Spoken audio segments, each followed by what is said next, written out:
बिस्मिल्लाहिर्रहमानिर्रहीम। Dear student, अस्सलामु अलैकुम। स्टूडेंट्स, आज के इस लेक्चर में हम डिस्कस करेंगे project management process group. Students, process is a series of actions directed towards a particular result. कि ये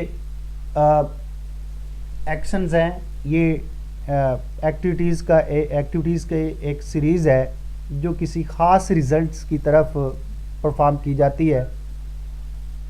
तो इस एक्टिविटीज़ की सीरीज़ को हम प्रोसेस का नाम देते हैं, project management process group. Students, आपका प्रोजेक्ट इनिशियल स्टेज से क्लोजिंग स्टेज तक जब चलता है तो उसमें डिफरेंट एक्टिविटीज़ आती हैं। तो ये जो डिफरेंट एक्टिविटीज़ हैं ये हमारे डिफरेंट प्रोसेसेस हैं, और इन प्रोसेसेस को जब हम इकट्ठा कर लेते हैं तो this is called project management process groups. जैसे यहाँ पे देखें स्टूडेंट्स, आपके सामने होगा इनिशिएटिंग एक्टिविटीज़ हैं, to plan activities, executing activities है, मॉनिटरिंग एंड कंट्रोलिंग एक्टिविटीज़ हैं, एंड कंट्रोलिंग एक्टिविटीज़ हैं, क्लोजिंग एक्टिविटीज़ हैं। तो स्टूडेंट्स, ये सारी एक्टिविटीज़ का जो ग्रुप है ये आपका प्रोजेक्ट मैनेजमेंट ग्रुप है। इसमें हम अपने प्रोजेक्ट को इनिशियल स्टेज से क्लोजिंग स्टेज की तरफ मैनेज करते हैं। अब स्टूडेंट्स, इनिशिएटिंग प्रोसेस में आप देखें तो यहाँ पे हमारे पास defining and authorising a project और अ प्रोजेक्ट फेज़। तो इसमें हम प्रोजेक्ट के फेज़ को डिफाइन करते हैं या फिर प्रोजेक्ट को ऑथराइज करते हैं। ऑथराइज का मतलब ये होता है कि हम ऐसी पर्सनालिटीज़ के रोल्स डिफाइन करते हैं जिन्होंने प्रोजेक्ट की इनिशिएटिंग प्रोसेस में काम करना है। फॉर एग्जांपल, जैसे फिजिबिलिटी सपोर्ट एनालाइज़र हैं, इस तरह इन्वेस्टिगेटर्स हैं, ऐसे बहुत सारी पर्सनालिटीज़ हैं जो इनिशिएटिंग प्रोसेसेस में काम करती हैं।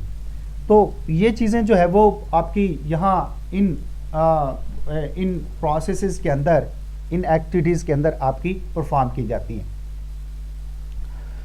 स्टूडेंट्स, अगर आप इन प्रोसेस को फॉलो नहीं करते, आप इसके हिसाब से नहीं चलते, तो फिर आपके लिए प्रॉब्लम्स हैं, आप सही तरीके से अपने प्रोजेक्ट को डेवलप नहीं कर सकें। जैसे हमने लास्ट लेक्चर में बात की कि आपका प्रोजेक्ट जो होता है ये डिफरेंट फेसेस से होकर चलता है, डिफरेंट फेसेस उसमें शामिल हैं। तो यहाँ अगर हम देखें तो जितने भी प्रोजेक्ट मैनेजर या टीम मेंबर्स हैं वो जिस भी प्रोजेक्ट फेज पे काम कर रहे होंगे उसमें बिजनेस नीड्स को ज़रूर सामने रखेंगे, प्रोजेक्ट के लिए बिजनेस नीड्स को ज़रूर सामने रखेंगे। स्टूडेंट्स, अगेन प्रोजेक्ट के डिफरेंट फेसेस होते हैं और हर फेज पे काम किया जाता है। प्रोजेक्ट मैनेजर काम कर रहा है, टीम मेंबर्स काम कर रहे हैं, तो जिस फेज पे भी काम कर रहे हैं उस फेज से रिलेटेड बिजनेस नीड्स को ज़रूर सामने रखा ताकि आपका जो प्रोजेक्ट है वो कंटिन्यू रहे, वो अपने डेवलपमेंट में चलता रहे, उसकी डेवलपमेंट चलती रहे। अब अच्छा, यहाँ पे स्टूडेंट्स बिजनेस नीड्स को समझना ज़रूरी है। अगर आप बिजनेस नीड्स की बात करते हैं तो ये वो रिक्वायरमेंट्स हैं जो ना सिर्फ कस्टमर की रिक्वायरमेंट्स हैं, ना सिर्फ सॉफ्टवेयर की रिक्वायरमेंट्स हैं, बल्कि ऑर्गेनाइजेशंस की भी रिक्वायरमेंट्स हैं। उसके भी अपने फ़वाइद, उसके बेनिफिट्स जो है वो ऑर्गेनाइजेशन के मफाद जो है वो उस प्रोजेक्ट के साथ रिलेटेड हैं। तो ये सारे जो बेनिफिट्स हैं ये आपके प्रोजेक्ट के साथ रिलेट हैं और यही बिजनेस नीड्स हैं। तो इनको सामने रखना है, इनको देखना है, हर फेज के ऊपर इनको देखना है। अब यहां इस चीज को भी जरूर देखा जाएगा कि इनिशिएटिंग एक्टिविटीज में इस चीज को इंश्योर किया जाएगा कि जो टीम मेंबर्स हैं क्या वो जो जितना भी काम है उसको पूरा कर रहे हैं, जो डॉक्यूमेंटेशन है या जो डॉक्यूमेंट्स लेसन लर्न है, जो एक्सपीरियंसेस सामने आए हैं, जो रिजल्ट्स सामने आए हैं, उनकी डॉक्यूमेंटेशन की गई है और प्रोजेक्ट को डेवलप करने के लिए जो रिसोर्सेज थे वो असाइन किए गए हैं, और कस्टमर और जो हमने काम किया है वो उसको कस्टमर ने एक्सेप्ट किया है। ये सारी चीज़ें जो है इसको कोई ना कोई ज़रूर चेक करेगा। तो ये सारी चीज़ें जो है ये आपके इनिशिएटिंग प्रोसेसेस में शामिल हैं। तो यही जो प्रोसेसेस होते हैं ये हमारे प्रोजेक्ट मैनेजमेंट प्रोसेसेस ग्रुप कहलाते हैं। Students, feasibility study report very important है, यहाँ पे हम इस पे बात करेंगे। फिजिबिलिटी क्या चीज़ है, पहले देखते हैं। फिजिबिलिटी ये एक प्रैक्टिकल वर्क है जिसमें आप ये देखते हैं कि आपका प्रोजेक्ट जो है वो कामयाबी से बन जाए, यानी आप इस चीज़ को इंश्योर कर लेते हैं कि आपका प्रोजेक्ट जो है वो, या आप इस चीज़ को वाजे करते हैं कि आपका प्रोजेक्ट जो है वो सक्सेसफुली डेवलप हो जाए, या उसका काम जो है वो कामयाबी से हो जाए। तो इस मकसद के लिए आपको फिजिबिलिटी स्टडी परफॉर्म करनी पड़ती। फिजिबिलिटी स्टडी जो है इस चीज़ को वाजे करती है कि आप जो प्रोजेक्ट डेवलप कर रहे हैं या आप जो सॉफ्टवेयर बना रहे हैं या सॉफ्टवेयर में जो काम होने हैं, क्या वो काम हो सकते हैं, या जो सॉफ्टवेयर की रिक्वायरमेंट्स हैं क्या वो पूरी हो सकती हैं, हम जो काम करना चाहते हैं क्या वो काम हो सकता है। ये चीज़ जो है आप इस फिजिबिलिटी स्टडी के अंदर मेंशन कर देते हैं। तो this is called feasibility study. Students इस इंफॉर्मेशन को देखें जो फिजिबिलिटी स्टडी में शामिल है, तो यहाँ चीज़ें हमारे सामने आ जाती हैं, जैसे यहाँ रिसोर्स फिजिबिलिटी, रिसोर्स अवेलेबिलिटी है, कॉस्ट एस्टिमेशन है, इस तरह बेनिफिट्स ऑफ द सॉफ्टवेयर है और to related to the organisation. तो ये सारी चीज़ें जो है आपकी फिजिबिलिटी स्टडी में देखी जाती। मसलन रिसोर्स अवेलेबिलिटी का मतलब ये, आप फिजिबिलिटी स्टडी में देखेंगे कि आपके पास जो रिसोर्सेज हैं जो प्रोजेक्ट को डेवलप करने के लिए इस्तेमाल होने हैं क्या वो हमारे पास हैं। इस तरह आप जो कास्ट उसके ऊपर खर्च होनी है आप उसको देखेंगे कि वो क्या हमारे पास इतना बजट है। इस तरह आप वो जो इदारा प्रोजेक्ट बना रहा है, जो सॉफ्टवेयर डेवलप कर रहा है, वो इस चीज़ को देखेगा कि इसकी डेवलपमेंट से हमें फ़ायदा पहुंच रहा है या नहीं पहुंच रहा। और इस तरह जब प्रोजेक्ट डेवलप हो जाएगा उसकी मेंटेनेंस पे जो खर्च आना है, जो बजट खर्च होना है, क्या वो हमारे पास अवेलेबल है या नहीं है। तो ये सारी चीज़ें जो है आप फिजिबिलिटी स्टडी के ज़रिए से ही मेंशन करेंगे, या आप फिजिबिलिटी स्टडी में इन तमाम चीज़ों को देखेंगे, या फिर जब आप फिजिबिलिटी स्टडी रिपोर्ट क्रिएट करेंगे आप इन चीज़ों को वहाँ पे मेंशन कर देंगे। तो students this is the feasibility study. Students feasibility study के 2 मेन ऑब्जेक्टिव्स यहाँ पे मेंशन्स हैं, हम इनको देखते हैं ये क्या है। तो यहाँ सबसे पहले हमारे पास है to analyse whether the software will meet organisation requirements. यहाँ अभी मैंने बात की कि जो इदारा सॉफ्टवेयर बना रहा है, डेवलप कर रहा है, उसकी अपनी रिक्वायरमेंट, उसकी अपनी मफाद है, उसकी अपनी रिक्वायरमेंट्स हैं, उस प्रोजेक्ट के साथ उसकी एक्सपेक्टेशंस हैं, वो उसके बेनिफिट हैं, उसके साथ रिलेट हैं। अब वो इदारा ज़रूर देखेगा कि क्या उसको इस प्रोजेक्ट से इस सॉफ्टवेयर से बेनिफिट हो रहा है या नहीं हो रहा, उसकी जो रिक्वायरमेंट्स हैं वो पूरी होती हैं या नहीं होती, ये वो इस फिजिबिलिटी स्टडी में देखेगा। इसी तरह next to determine whether the software can be implemented using the current technology and within the specified budget and schedule. और फिर यहाँ पे दूसरा जो ऑब्जेक्टिव है इस फिजिबिलिटी स्टडी का वो ये है कि आप देखेंगे कि जो प्रोजेक्ट आप डेवलप कर रहे हैं क्या वो मौजूदा टेक्नोलॉजी जो आपके पास है उससे आप बना सकते हैं या नहीं बना सकते। और फिर आपके पास जो बजट है, जो आपके पास टाइम है, जो कस्टमर ने आपको टाइम दिया है, उसमें आप उसको बना सकते हैं या नहीं बना सकते, ये चीज़ आप उसमें मेंशन कर देंगे। इस तरह स्टूडेंट्स स्टेप्स यहाँ पे हम देखें कि इस फिजिबिलिटी स्टडी को, रिपोर्ट को लिखने के लिए हमें पास क्या स्टेप्स हैं। स्टूडेंट्स फिजिबिलिटी स्टडी रिपोर्ट ये चीज़ है कि इसमें आप फिजिबिलिटी स्टडी जो आप करते हैं उसको रिटन फॉर्म में आप लिख देते हैं। तो ये आप फिजिबिलिटी स्टडी रिपोर्ट किस तरीके से क्रिएट कर सकते हैं, किस तरीके से बना सकते हैं, ये चीज़ आप यहाँ पे मेंशन करेंगे। स्टूडेंट फिजिबिलिटी स्टडी में रिपोर्ट में आप project size, project scope, type के साथ और भी बहुत सारी चीज़ें हैं जो आपको मेंशन करनी है। जैसे इंपॉर्टेंट डॉक्यूमेंटेशन है जो आपको लिखने होते हैं, जो आपको मेंशन करने होते हैं, तो वो आप चीज़ें जो है वो फिजिबिलिटी स्टडी रिपोर्ट के अंदर शामिल कर देंगे। तो स्टूडेंट्स यहाँ पे आप देखें यहाँ पे ये कुछ चीज़ें हमारे सामने हैं कि आप अपनी फिजिबिलिटी स्टडी रिपोर्ट में किस चीज़ को मेंशन करेंगे। सबसे पहले right project description. Students project जिस मकसद के लिए डेवलप किया जा रहा है, जिस मकसद के लिए बनाया जा रहा है, उसको मेंशन करना, उसको बताना, अपनी फिजिबिलिटी स्टडी रिपोर्ट में लिखना, ये इंपॉर्टेंट है। इस चीज़ को हम प्रोजेक्ट डिस्क्रिप्शन का नाम देते हैं। इसमें हम प्रोजेक्ट के बैकग्राउंड इंफॉर्मेशन को मेंशन करेंगे कि प्रोजेक्ट जो है वो किस मकसद के लिए बनाया जा रहा है, क्यों इसको डेवलप किया जा रहा है। जैसे यहाँ पे वो कहता है कि your company need to increase online sale and promote your product services on website. तो अब कंपनी का मकसद ये है कि वो एक ऐसी साइट बनाना चाहते हैं जिससे ऑनलाइन अपनी सेल्स को प्रमोट करना चाहती है। तो फिर आप इस चीज़ को मेंशन करेंगे, तो इसको किस तरीके से मेंशन किया जाएगा, यहाँ आप देखें ये लिखा हुआ है this project is website development. तो ये जो प्रोजेक्ट है ये वेबसाइट बनाना है, ये एक प्रोजेक्ट वेबसाइट बनाने का है to promote the product services in internet, के इंटरनेट पे आप जो है प्रोडक्ट और सर्विसेज को प्रमोट करना चाहते हैं, इंक्रीज ऑनलाइन सेल और ऑनलाइन सेल को बढ़ाना चाहते हैं, तो through encouraging customer to visit the website, कि आपका कस्टमर आपकी वेबसाइट को विजिट करे और ऑनलाइन आपसे बार्गेनिंग करे और इस तरीके से आपकी ऑनलाइन सेल को इंक्रीज किया जाए। तो this is the description of the project.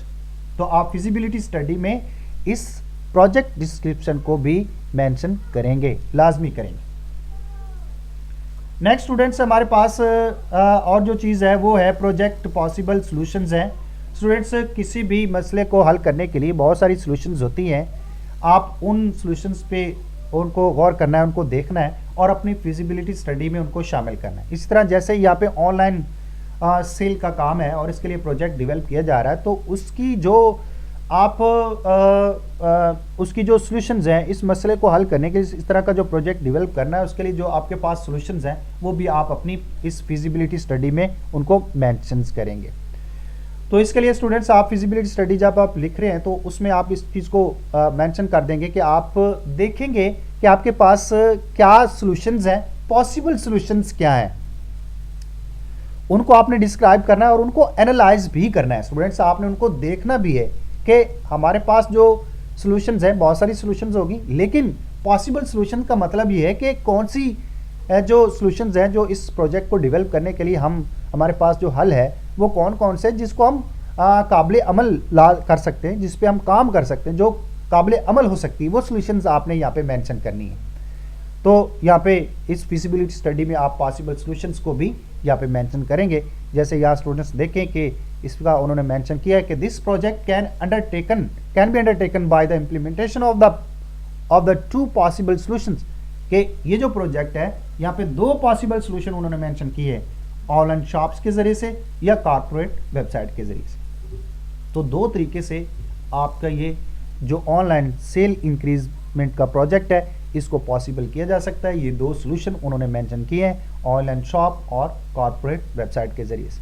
तो इनमें से हर सॉल्यूशन को एनालाइज भी किया गया है और इंपॉर्टेंट इंफॉर्मेशन के साथ उनको फाइनलाइज किया गया है और आगे फर्दर मैनेजमेंट टीम के पास उनके पास अवेलेबल है कि उनमें से वो किसको एनालाइज करके इस सॉल्यूशंस को अडॉप्ट करते हैं।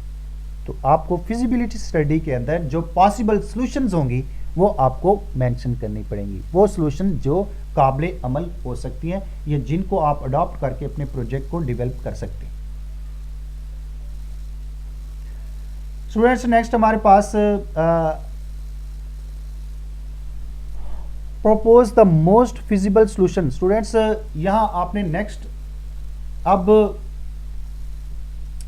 यहाँ पे भी इंपॉर्टेंट है, आपने फिजिबल पॉसिबल सॉल्यूशंस को मेंशन कर दिया, लेकिन जो फिजिबल सॉल्यूशंस हैं वो भी आपको मेंशन करनी है। आपको ये बताना है कि कौन सी सॉल्यूशन जो है वो हमारे लिए ज़्यादा इम्पॉर्टेंट है। स्टूडेंट्स आप ये रीज़न बता देंगे, इस चीज़ को वाजे कर देंगे कि किस तरीके से हम एक सॉल्यूशन को ज़्यादा फिजिबल ले सकते हैं, कौन सी सॉल्यूशन या किस तरीके से एक सॉल्यूशन हमारे लिए फिजिबल हो सकती है। जैसे यहाँ नंबर 1 है, यहाँ उन्होंने कुछ पॉइंट्स दिए हैं कि आप इनको अगर सामने रखें तो आपको पता चल सकता है कि कौन सी सॉल्यूशन जो है वो हमारे लिए फिजिबल है, कौन सी अडॉप्टेबल है, किसको हम इख्तियार कर सकते हैं। तो सबसे पहले number 1, keep to optimal use of the project resources. एक तो आप ये देखें कि जो आपके सामने 2 सॉल्यूशंस आई हैं उनमें से बेहतर ऐसी कौन सी सॉल्यूशन है जो आपके प्रोजेक्ट रिसोर्सेज को बेहतरीन तरीके से यूज कर सकती है, प्रोजेक्ट रिसोर्सेज को बेहतरीन तरीके से यूटिलाइज कर सकती है। स्टूडेंट्स ऑप्टिमल यूज का मतलब है बेहतरीन तरीके से इस्तेमाल करना। कौन सी सॉल्यूशन जो है वो रिसोर्सेज को बेहतरीन तरीके से इस्तेमाल करें। स्टूडेंट्स बेहतरीन तरीके से इस्तेमाल करने का मतलब यह है कि आपके पास रिसोर्सेज हैं, आप उनको यूज़ करें, अच्छे अंदाज से यूज़ करें। आप ये ना हो कि आपके रिसोर्सेज आपके पास अवेलेबल हों और आप उनको सही तरीके से इस्तेमाल ना कर सकें, आपके पास मैनेजमेंट नहीं है, आप सही तरीके से उनको मैनेज नहीं कर सके, तो इस तरीके से आपके प्रोजेक्ट में प्रॉब्लम आ सकती है, आपका प्रोजेक्ट फेल हो सकता है। तो इसलिए आप अपने रिसोर्सेज को बेहतरीन तरीके से यूटिलाइज करें। And number 2, gain the best possible benefits. और स्टूडेंट्स फिर ये भी देखना कि कौन सा सोल्यूशन जो है हमें ज़्यादा फ़ायदा दे रहा है, ज़्यादा फ़ायदा कौन सा दे रहा है, हमें बेस्ट पॉसिबल बेनिफिट्स कौन सा सोल्यूशन दे रही है, ये चीज़ जो है वो आप यहाँ पे उसको भी मेंशन करेंगे।